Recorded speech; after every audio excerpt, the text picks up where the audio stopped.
pul deydi. 5 million oylik yaxshimi, 8 million oylik yaxshimi? Yoqimliligini qara, jigar. Soat 8:57. 8:30 da ish boshlangan. O'zi yaxshi, sog'lom fikrli degan ko'plab usta qadrdon yurtdoshlarimizni vohli boshlashadi, vohli to'xtatishadi. Rejimi, tizimi o'zgargan holatda oilaga vaqt ajratilmaydi.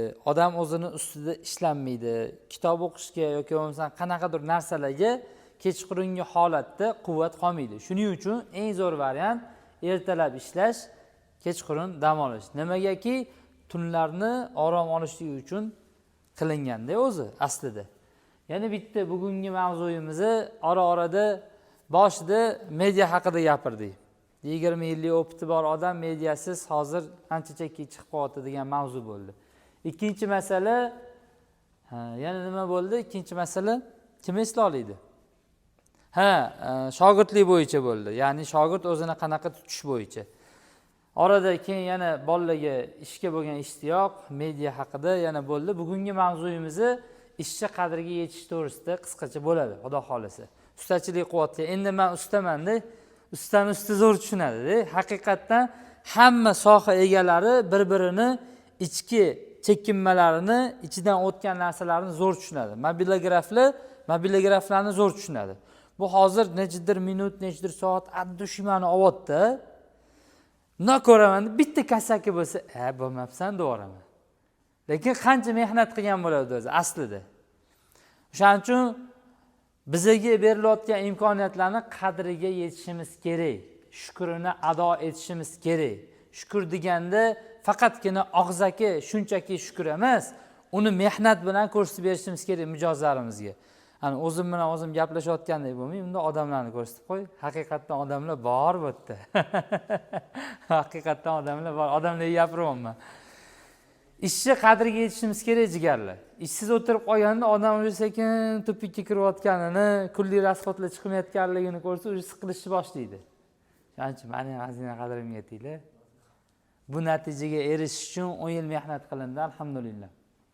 10 yildan o'tdi, 2013-yil bo'lsa, уже 12 yil bo'ldi. Shu sohaga aynan aksessuar, ustanovka, tonirovka va hokazo. Ya'ni tonirovkani bir 5-6 yil bo'ldi, broni plonkani takomillashganiga. Har bitta kelayotgan mijozni ham qadriga yetishimiz kerak. Har bitta bizga berilayotgan imkoniyatlarni shukrini ado etishimiz kerak. Nimagaki bitta qoida bor-da. Kimga Alloh taolo tomonidan bir yaxshilik in'om etildimi, berildimi, uni qadriga yetilmasa, u narsa Alloh taolo tomonidan olib qo'yiladi. Bu qoida. Ko'rdinglar, qancha odam kelib ketdi bu yerda, qancha odam ishladi, boshqa narsa bo'ldi, u bo'ldi, bu bo'ldi. Niyat ham zo'r bo'lishi kerak. Ertalab uyg'onganda vohli ibodatni zo'r qilib, duolarni qilib chiqib, hozir ishxonaga borsam, inshaalloh har bitta mijozning ishini zo'r bitiraman degan ishtiyoq bo'lishi kerak. Niyat bo'lishi kerak. Menda xuddi shunaqa kayfiyat bor. Men misol uchun ishxonamga borsam, qaysidir yaqinim, qadrdonim, tanishim, mijozim, meni ko'rgan odamlar qanaqadir xizmat bilan kelsa, men o'shani ishini zo'r qilib bitirib beraman degan niyat bilan kelaman. Va buni amalga oshirishga maksimalni o'zimning iqtidorimdan, o'zimning talantimdan, o'zimning tajribamdan kelib chiqib turib o'sha narsani qilaman. Xuddi shunaqa mamlaqa kelgan mijozni iloji boricha qo'ya olmaslikka harakat qilaman. Qanaqadir uslubga qilib beraman, qanaqadir kelishlar qilib berishim mumkin, skidka qilib berishim mumkin, nimadir bonus qilib berishim mumkin. 10 ming so'mlik narsami, 100 ming so'mlik narsami? Shunaqa. U menda shogirdlik paytimdan shakllangan bu narsa. Misol uchun, hamma taniydigan o'zimni ustanovka temada ustozim bo'lardi. Ishlari ko'p edi, mijoz bilan ko'p gaplashishga vaqtlari bo'lmas edi. Mijoz keladi, aka rulni necha pulga qo'yasiz? 90 ming so'mga qo'yib beraman.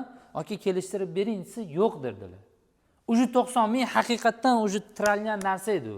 Uni rasxoti bor, mehnati bor, tokkir qilishimiz kerak, chaqlashimiz kerak, futuka qoqishimiz kerak. Men nima qilardim? Assalomu alaykum aka. Necha pul qo'yiladi? 100 ming so'mga qo'yiladi. Sal kelishtirib bering desa, o'zi 90 ming. 100 mingga qo'ysam, ustozim ursam bo'lamiz 100 mingga kelishsam mijoz bilan. Kimdirlar mayli deydi. Lekin kelishtirib bering deganda menda shans bor kelishtirib berishga. Akajon, hurmatingiz 90 ming so'm qilib beraman. 10 ming so'm o'sha brendga qancha pagoda berib yuboradi. Tushuntira oldimmi? Hozir endi ishchi sifatini tushuntirish qiyin u, skidga ko'p.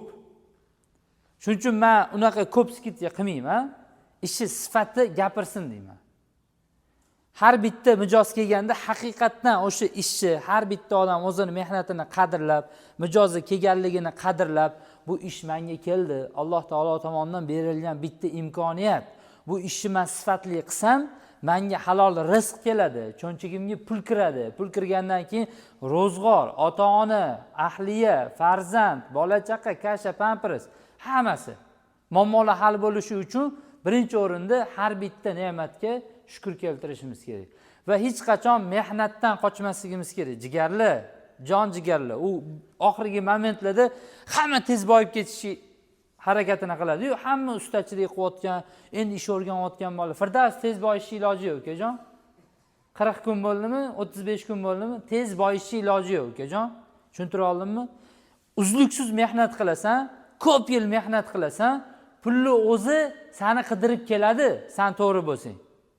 Xuddi shunaqa. Faqat o'sha har bitta kelayotgan ishchi haqiqatdan qadrlab, mijozni zo'r kutib olib, ish bitgandan keyin zo'r muomala qilib, maksimal darajada kimga bir ne'mat berildi, uni shukri ado etildi, Allohga hamd etib, uni amali go'zal bo'linganidan keyin natija bu dunyoda ham, u dunyoda ham zo'r bo'ladi. Biza Xudoning aytganini o'z vaqtida qilib, ibodatlarimizni ham o'z vaqtida qilib, ishimizni ham go'zal qilsak, bu ham ibodat. Chunki biza erkak nomidagi o'zimizni zimmamizdagi bajarilayotgan amallarni to'g'ri bajarishga harakat qilyapmiz. Tushuntira oldimmi? O'sha ibodat sarasiga kiradigan bitta narsa, ta'minot bizani bo'ynimizdami? Uyga ro'zg'ori ta'minoti, ahliyamizni sog'lom hayot kechirishi yoki bo'lmasam bir xotirjam joyda, himoyada bo'lishligi bizni zimmamizdagi narsami? Erkak shuni ta'minlab berish kerakmi? Yaxshi sharoit qilib berish kerakmi? Farzandlarimizni ham yaxshi o'nib o'sishi uchun yaxshi joyga tarbiyaga berishimiz kerakmi? Yaxshi o'qitishimiz kerakmi? O'sha narsalarga nima kerak? Pul kerak, to'g'rimi? Ani bor-ku, eski kinolardan olingan pul deydi. Xuddi shuna, pul uchun mehnat qilishimiz kerak. Lekin ani million dollarlar bir kunda topib olmasligimiz mumkin. U Alloh taolo tomonidan baraka. Bizga uni biznes darajasiga chiqarishimiz kerak. Men bitta o'zim u narsani qila olmayman. Bizni jamoamiz zo'r shakllansa, bizani dunyo qarashimiz, maqsadlarimizni bitta joyga borib tutashsa, Alloh taoloning roziligi uchun bo'lsa har bitta imkoniyatimiz, harakatlarimizni o'shanda maqsadlar tutashadi. Shunda yaxshi maqsad bo'ladi, to'g'ri maqsad bo'ladi. Bu ishimizni halol qilishimiz degan narsa shakllanadi miyada. Topgan rizqimizni ro'zg'orga chiroyli sarflasak, yaxshi yo'naltirsak, shunda maqsadlar tutashadi. Hamma men hozir bitta keldi, o'g'ani lupali anaqani men qo'yishim kerak, tezroq pulni ham men qo'yishim kerak, ikkalovini soqqasini men olishim kerak, cho'nchagimga solishimiz kerak. Masda pulni men qo'yaman. Lupali anaqani Abdurov akam qo'yadi, yana mayda chudasini begala qiladi. Mana shunaqa bo'lishib ishlasak, Xudo xolasa yaxshi bo'ladi.